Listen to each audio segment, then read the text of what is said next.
Good morning student. आज हम लोग माइक्रो प्रोसेसर की लैब में प्रैक्टिकल करेंगे असेंबली लैंग्वेज में। ये असेंबली लैंग्वेज प्रोग्राम हम बनाएंगे जो 5 डाटा बाइट्स को 5 8 बिट के डाटा को एक मेमोरी लोकेशन से, जिसको कि सोर्स मेमोरी लोकेशन बोलेंगे, जिसका एड्रेस 20200H होगा, उसको न्यू मेमोरी लोकेशन जिसका एड्रेस 0300H होगा, उस पर ट्रांसफ़र करने का प्रोग्राम बनाएंगे। तो ये प्रोग्राम 5 डाटा बाइट्स को ट्रांसफ़र करने के लिए बना रहे हैं बेसिकली। और हम चाहें तो इसी प्रोग्राम को बढ़ा के हम 10 डाटा बाइट भी ट्रांसफ़र कर सकते हैं, 100 डाटा बाइट भी ट्रांसफ़र कर सकते हैं, 1000 डाटा बाइट। पूरा प्रोग्राम सेम रहेगा, कहीं कोई डिफरेंस नहीं होगा, केवल एक जगह चेंज होगा काउंटर में। हमें काउंटर को इनिशियलाइज करना पड़ेगा, बार बार एडिट करना पड़ेगा, ठीक है। और सेम प्रोग्राम आपका 5 डाटा, 10 डाटा, 100 डाटा और 1000 डाटा और लाख डाटा को ट्रांसफ़र कर सकता है, ठीक है। तो ये हमने इस प्रोग्राम में बताया हुआ है कि इनपुट पे ये डाटा है 5 डाटा हमारे, जिसका इनपुट का एड्रेस, मेमोरी एड्रेस दिया हुआ है 0200H, और 200H से ये एड्रेस हमारा 0204H तक है। 5 एड्रेस होगा ये। 5 एड्रेस पे 5 डाटा पड़ा हुआ है, 05, 15, 25, 35, 45, राइट। तो ये डाटा हमारा पड़ा हुआ है जो कि इनपुट पे है, सोर्स एड्रेस बोलेंगे। और इस डाटा को हमें ट्रांसफ़र करना है नए मेमोरी एड्रेस पे, जिसका कि स्टार्टिंग एड्रेस है 0300H, राइट। तो ये पूरा को पूरे 5 डाटा हमारे नए मेमोरी लोकेशन पे ट्रांसफ़र हो जाएंगे 0300H से लेके और 0304H तक। तो यही प्रोग्राम हमें बनाना है कि ये जो 5 डाटा हैं वो एक मेमोरी लोकेशन से उठ के दूसरे मेमोरी लोकेशन पर ट्रांसफ़र हो जाए। तो ये कुछ ऐसा है क्या सर, जैसे अपन पेन ड्राइव से डेटा को ट्रांसफ़र करते हैं एक जगह से दूसरी जगह? हाँ, ये वैसे ही है। मेमोरी में एक जगह से दूसरी जगह डाटा को ट्रांसफ़र हमें करना है। जैसे तो एक फोल्डर से हम दूसरे फोल्डर में कोई प्रोग्राम बनाया हमने। ओके। तो ये प्रोग्राम देख लो आप, जो कि असेंबली लैंग्वेज में आपका प्रोग्राम है, राइट।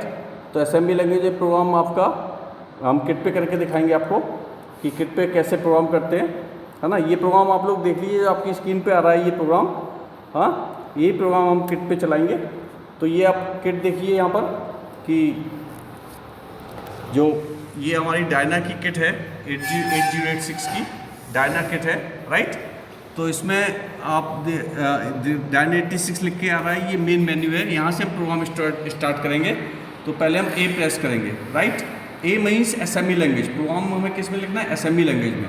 तो असेंबली लैंग्वेज के लिए ए प्रेस करते हैं, फिर स्पेस देके एड्रेस लिखेंगे हम। ये एड्रेस मेमोरी एड्रेस होगा जहाँ पे कि आपका प्रोग्राम स्टार्ट होगा, स्टोर होगा, राइट। तो जो सर अपने वहाँ पे दिखाया था 2000 में डेटा स्टोर था, वो फर्स्ट वाला है। तो ये 2000 एड्रेस आ गया, ये इस पर हमारा प्रोग्राम स्टोर होना स्टार्ट होगा। तो हम पहला इंस्ट्रक्शन लिख रहे हैं मूव, है ना, AX, 0000। ओके, ये फर्स्ट लाइन आप फर्स्ट लाइन। फिर ये move DS, data segment memory, AX। ये DS क्या यूज़ करते हैं? ये डाटा सेगमेंट मतलब एक्चुअली में माइक्रो 8086 में 2 एड्रेस होते हैं। एक होता है स्टार्टिंग एड्रेस, जिसको बेस एड्रेस बोलते हैं, और एक होता है ऑफसेट एड्रेस।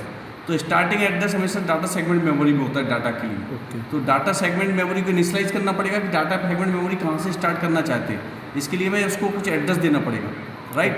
तो डाटा सेगमेंट में डायरेक्ट एड्रेस नहीं ले सकते, ओके, है ना। तो पहले AX में डाटा को ट्रांसफर करना, फिर AX से हम डाटा को DX में ट्रांसफर।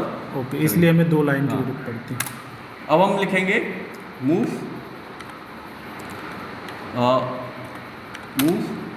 SI, अब हमने बेस एड्रेस को तो स्पेसिफाई कर दिया। अब हम ऑफसेट एड्रेस को स्पेसिफाई कर रहे हैं।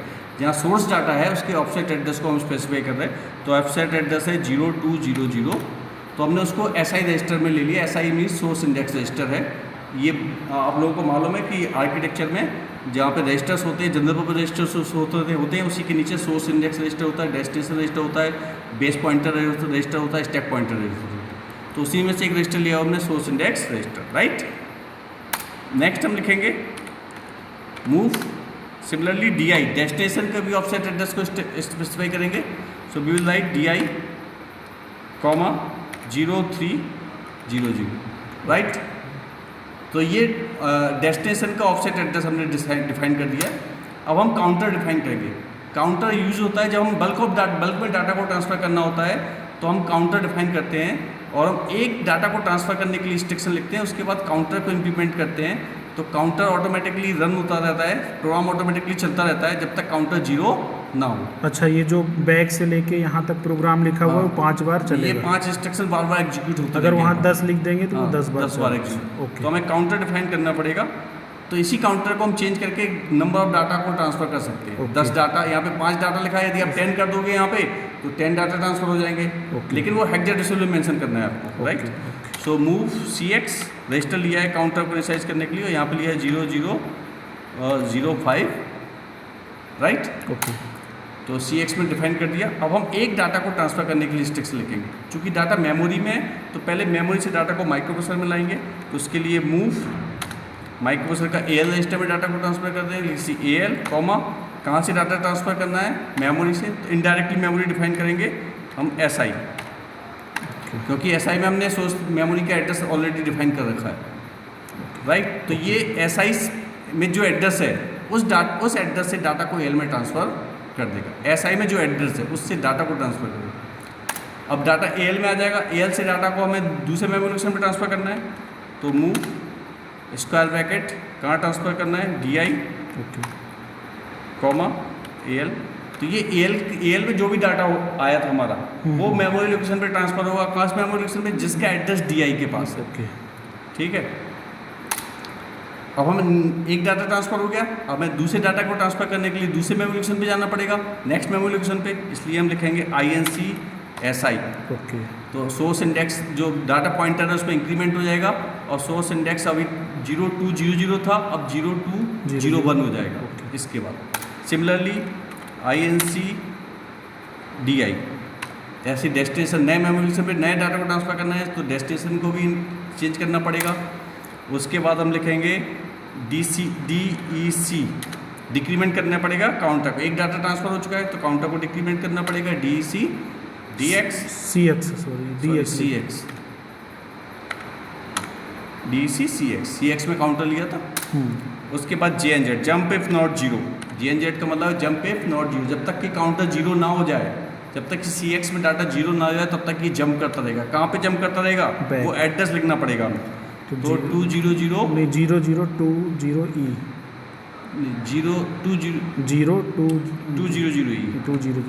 200E this is the address. जहाँ पे हमने बैक लिखा है, बैक का एड्रेस यहाँ पे लिखना पड़ेगा। Okay, right. उसके बाद हम यहाँ पे हॉल्ट नहीं लिखते है ना। हॉल्ट हम मैनुअली हॉल्ट लिखते हैं, लेकिन जब भी हम किट पे प्रोग्राम करते हैं तो हर किट में एंड करने के इंस्ट्रक्शंस अलग अलग होते हैं। सर एक क्वेश्चन था जी। ये जो हार्ड ये CX लिखा है इसकी जगह बैक लिखा होना चाहिए था। हाँ, CX या बैक लिखा होना चाहिए था। ये थोड़ा सा गलत हो गया यहाँ पर, ठीक है ना। यहाँ पे JNZ के बाद हम एड्रेस लिखते हैं या लेवल डिफाइन करते हैं। तो मैनुअली लेवल डिफाइन करते हैं और वहाँ पे किट पर हम एड्रेस लिखते हैं 0। और हॉल्ट की जगह हम इसमें नया इंस्ट्रक्शन लिखते हैं INT3 हाल्ट की जगह INT3। हाँ, ठीक है। इंटरप्ट करने के लिए ये प्रोग्राम को ब्रेक करने के लिए इंस्ट्रक्शंस होता है। तो इस इंस्ट्रक्शन के बाद प्रोग्राम ब्रेक हो जाएगा, मतलब इसके बाद प्रोग्राम आपका न आगे नहीं बढ़ेगा। ठीक है। तो इसके बाद ये हम इंस्ट्रक्शंस देंगे। इसके बाद हम 2 बार एंटर प्रेस करेंगे। तो हमने देखा 2 बार एंटर प्रेस किया तो वापस मेन मेन्यू पे आ गया जहाँ पे Dyn86 लिखा हुआ है। ओके। तो ये जो प्रोग्राम हमने लिखा भी ये मेमोरी में स्टोर हो गया। ये माइक्रोप्रोसेसर ने एग्जीक्यूट नहीं किया, ये कहाँ पर गया, मेमोरी में। अब हम एग्जीक्यूट करेंगे तो एग्जीक्यूट करने से पहले हम मेमोरी पे अपने डाटा को सेव कर लेंगे। कि जिस मेमोरी पे उस मेमोरी लोकेशन पे नए अपने डाटा को सेव कर लेंगे जिसको हमें ट्रांसफ़र करना है। तो मेमोरी को एडिट करने के लिए E कमांड लिखते हैं।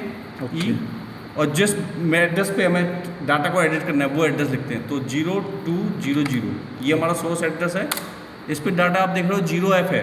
ओके। हमें अपना डाटा लिखना है 05H। अच्छा, अपना डेटा इधर लिखा हुआ है। हाँ, ठीक है। 05H। फिर हम नेक्स्ट मेमोरी लोकेशन दिखा रहा है 0201 पे डाटा है 2E। हमें अपना डाटा लिखना है 15। तो हमने 15 लिख दिया। फिर 25, फिर 35, 45। इसलिए हमने 5 डाटा अपने एडिट कर दिए। ये जैसा लिखा हुआ है 200 ये सब। अब इन मेमोरी लोकेशन पे ये डाटा हमारा डाटा आ गया जिसको हमें ट्रांसफ़र करना है। ओके। वापस हम मेन मेन्यू पे आएंगे तो ये हमारा डाटा स्टोर हो गया, है ना। अभी हम देखेंगे तो डाटा हमारा वहाँ पे नहीं पहुँचा है। ओके। हम चेक भी कर सकते हैं। D मतलब डिस्प्ले के लिए होता है, और 0300 ये हमने एड्रेस दिया। तो आप देख रहे हो कि 0300 पे डाटा क्या पड़ा हुआ है, FF पड़ा हुआ है सारा जबकि जगह। होना 05 चाहिए है था ना? एग्जीक्यूट होने के तो अभी बाद। एग्जीक्यूट नहीं हुआ है प्रोग्राम, इसलिए हमारा डाटा ट्रांसफ़र नहीं हुआ है। ओके। है ना? एग्जीक्यूट होने के बाद जो हमारा डाटा था वो यहाँ पे ट्रांसफ़र हो जाएगा और ये दिखने लगेगा हाँ, अपने में। हमें अपना डाटा दिखने लगेगा। अच्छा ठीक है। अच्छा, तो मतलब अभी यहाँ पे 0300 पे FF दिख रहा है, अगर हमारा प्रोग्राम एग्जीक्यूट होगा तो वहाँ पे हमें 05 दिखेगा। 05 दिखेगा, 15 दिखेगा, 25 दिखेगा, 35 दिखेगा और 45 दिखेगा। ये हमें डाटा दिखेगा। तो एग्जीक्यूट करने के लिए कमांड जी देते हैं हम, जी का मतलब गो कमांड होता है, और उसके बाद starting address of the program लिखते हैं। तो स्टार्टिंग प्रोग्राम हमने कहाँ पे लिखा था, स्टार्ट 2000 पे था हमारा प्रोग्राम स्टार्टिंग। तो 2000 के बाद ये space then G space 2000 starting address program, then enter, we have to press enter. Okay. Enter press करने के बाद जैसे ही डायना 86 फिर वापस आ जाए, मतलब आपका प्रोग्राम एग्जीक्यूट हो गया है। अब प्रोग्राम एग्जीक्यूट हो गया है तो आप उस मेमोरी लोकेशन पे चेक कर सकते हो कि हमारा डाटा ट्रांसफ़र हुआ कि नहीं हुआ। तो चेक करने के लिए फिर display, D for display, memory को डिस्प्ले करने के लिए फिर एड्रेस देंगे 0300, देन वी फ्लैश एंटर। तो आप देख सकते हो कि हमारा डाटा ट्रांसफ़र हो गया है। पहले इस मेमोरी लोकेशन पे डाटा FF आ रहा था, लेकिन अब हमारा डाटा आ गया है 05, 15, 25, 35। लेकिन सर यहाँ पे तो 0301 पे दिखा रहा है 15, लेकिन वहाँ पे पूरे डेटा 0300 पे ही दिखा रहा है। नहीं, एक्चुअली में ये 8 मेमोरी लोकेशंस के डाटा हैं। ओके। चूँकि इसकी डिस्प्ले छोटी है तो हम 8 मेमोरी लोकेशन को एक साथ नहीं दिखा सकते। अच्छा। लेंथ वाइज में, तो इसलिए ये 8 मेमोरी लोकेशंस के डाटा दिखा रहा है। जैसे आप देख रहे हो 0300 है तो ये 8 है। हम जैसे ही करेंगे तो इसके बाद एड्रेस क्या आएगा, 0308।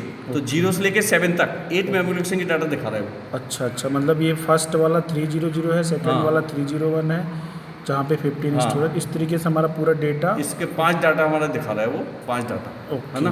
तो 8 मेमोरी लोकेशन की डाटा एक बार में दिखाता है ये। ओके। हमारी जो किट है वो 8 मेमोरी लोकेशंस के डाटा। तो हमें चूंकि 5 मेमोरी लोकेशन ही चेक करने हैं, तो 5 मेमोरी लोकेशन देखते हैं 05, 15, 25, 35 और 45। ओके। है ना? इसके बाद ये कुछ स्टेप भी है इसके बाद ये हमने कुछ है जो प्रोग्राम जो को अभी यूज़ किए थे हम लोग। एग्जीक्यूट करने के लिए हमने यूज़ किए हुए प्रोग्राम को एग्जीक्यूट करने के लिए ये स्टेप्स हमारे।